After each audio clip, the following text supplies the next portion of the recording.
എങ്ങനെയാണ് ഒരാൾ പോണോഗ്രഫിക്ക് അഡിക്റ്റഡ് ആകുന്നത്? എങ്ങനെയാണ് ഒരാൾ നാർക്കോട്ടിക്സിന് അഡിക്റ്റഡ് ആകുന്നത്? അഡിക്ഷൻ എന്ന് പറഞ്ഞു കഴിഞ്ഞാൽ അറിഞ്ഞോ അറിയാതെയോ നമ്മൾ ദോഷം ചെയ്യുന്ന ചില ഹാബിറ്റുകൾക്ക് നമ്മൾ അടിമപ്പെട്ടു പോകുന്നു. ഇതിന് മെയിനായിട്ട് ഇൻവോൾവ്മെന്റ് വരുന്നത് നമ്മുടെ ബ്രെയിനിലെ ഹൈപ്പോതലാമസ് ഉൽപ്പാദിപ്പിക്കുന്ന ഡൊപ്പാമിൻ എന്ന് പറയുന്ന ന്യൂറോ ട്രാൻസ്മിറ്റർ ആണ്. നമ്മൾ എന്തെങ്കിലും ഒരു കാര്യം ചെയ്തു കഴിഞ്ഞാൽ നമുക്കൊരു സാറ്റിസ്ഫാക്ഷൻ കിട്ടുന്നു. ആ ഒരു സാറ്റിസ്ഫാക്ഷൻ അടുത്ത കാര്യങ്ങൾ ചെയ്യാൻ വേണ്ടിയിട്ട് ഒരു മോട്ടിവേഷനും പ്ലഷറും സന്തോഷമൊക്കെ നൽകുന്നു. ഇതാണ് നമ്മുടെ ബ്രെയിനിൻ്റെ ഡോപ്പമിൻ റിവാർഡ് സിസ്റ്റം എന്ന് പറഞ്ഞു കഴിഞ്ഞാൽ. ഇപ്പം 2-3 പ്രാവശ്യമൊക്കെ ഒരാൾ ആൽക്കഹോൾ ഉപയോഗിക്കുന്നുണ്ട്. അപ്പോൾ ആൽക്കഹോൾ എന്ന് കഴിച്ചു കഴിഞ്ഞാൽ എന്തൊക്കെയോ നമുക്ക് കിട്ടും എന്നുള്ളൊരു തോന്നൽ നമുക്ക് എവിടെ നിന്നൊക്കെയോ കിട്ടിയിട്ടുണ്ട്. ആ ഒരു തോട്ടും ഇത് കഴിക്കാൻ കൂടി ചെയ്യുമ്പോൾ സ്വാഭാവികമായിട്ടും ഡോപ്പമിൻ്റെ അളവ് ഭയങ്കരമായിട്ട് ഹൈപ്പിലേക്ക് പോകും. നമുക്ക് എന്തൊക്കെയോ ഫീലിംഗ് ഒക്കെ വരും.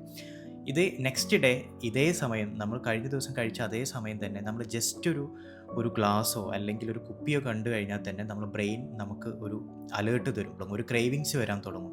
വീണ്ടും നമ്മൾ കുടിക്കുമ്പോൾ ഇതേ സംഭവം, കുടിക്കുന്ന സമയത്ത് ഡൊപ്പമിൻ മുകളിലേക്ക് പോകുന്നു, പിന്നെ ഡ്രോപ്പ് ഔട്ട് ആകുന്നു, പിന്നെ നമ്മൾ മോട്ടിവേഷൻ പോകും. പിന്നെ ഈ ലെവലിലേക്ക് ഡൊപ്പമിൻ എത്തിക്കണമെന്നുണ്ടെങ്കിൽ നമ്മൾ വീണ്ടും വീണ്ടും ഇത് ചെയ്തുകൊണ്ടിരിക്കണം. അങ്ങനെ നമ്മൾ അറിയാണ്ട് നമ്മളൊരു ലൂപ്പിൽ പെട്ടുപോകുന്നു. ഇതാണ് ശരിക്കും അഡിക്ഷൻ എന്ന് പറഞ്ഞു കഴിഞ്ഞാൽ. അഡിക്ഷന് നമുക്ക് രക്ഷപ്പെടണമെന്നുണ്ടെങ്കിൽ ഇതൊരു അഡിക്ഷനാണ്, ഇതൊരു അബ്നോർമലായിട്ടുള്ള കണ്ടീഷനിലൂടെയാണ് ഞാൻ പോകുന്നത്. എനിക്ക് പല സംഭവങ്ങളും നഷ്ടപ്പെട്ടുകൊണ്ടിരിക്കുന്നു.